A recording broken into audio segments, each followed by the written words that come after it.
East End Park has been voted the most disabled-friendly stadium in Scottish football, even beating the national stadium Hampden Park.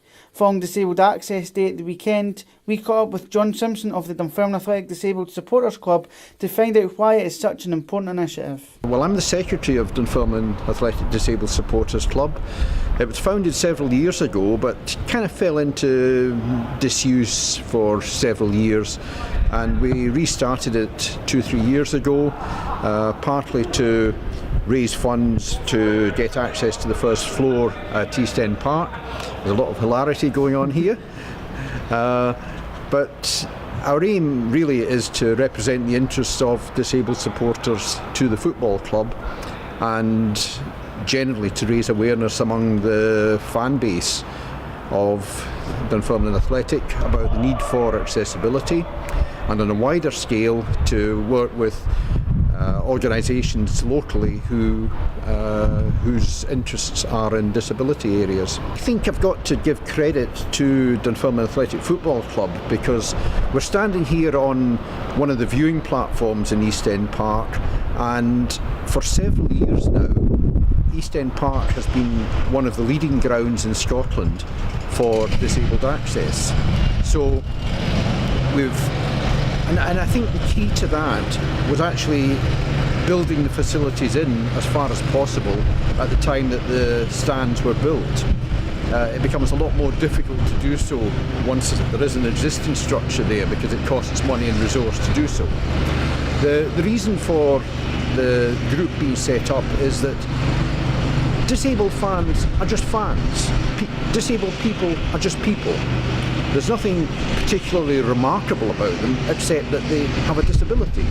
There are good people who are disabled, there are bad people who are disabled, the same as in any other structure, any other group of people. So what we're trying to do though is to represent the special interests of the disabled people. Not that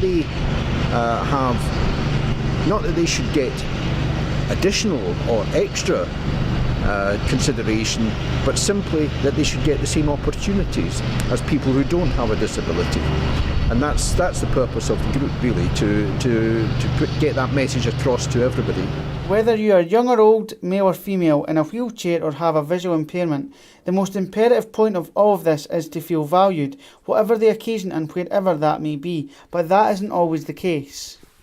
People appreciate being appreciated, and I think our disabled members do feel that at this club they are appreciated and that they are catered for.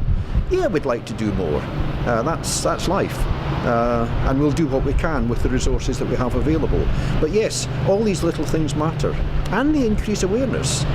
Until I was involved with the Disabled Supporters Club, I didn't really have any conscious awareness of the problems that a disabled person faces, and I think that's true of the vast majority of people.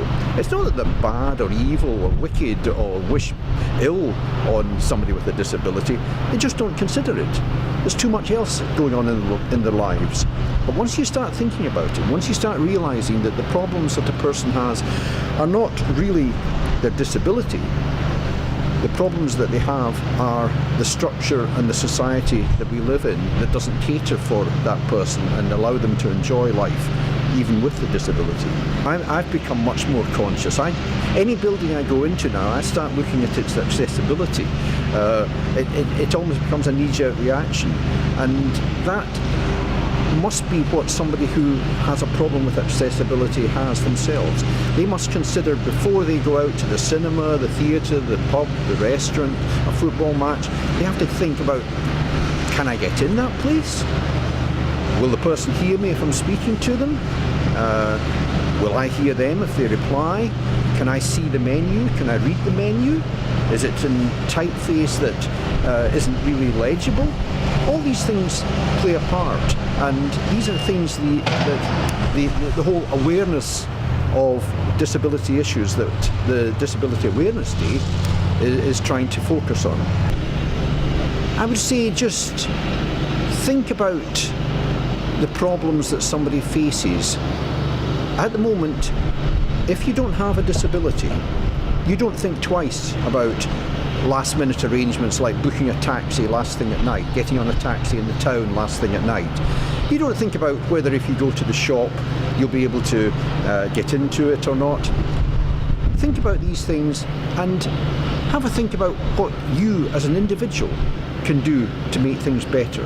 There are always going to be improvements required over time to satisfy the need of the customers, whether it be a sporting stadium, a restaurant or a leisure facility. However, the fact that Dunfermline Athletics Ground is more adept to accommodating those who are less able than the country's national arena, this can be viewed as slightly concerning and shows that there is still a fair way to go. Jordan Burke, That's TV.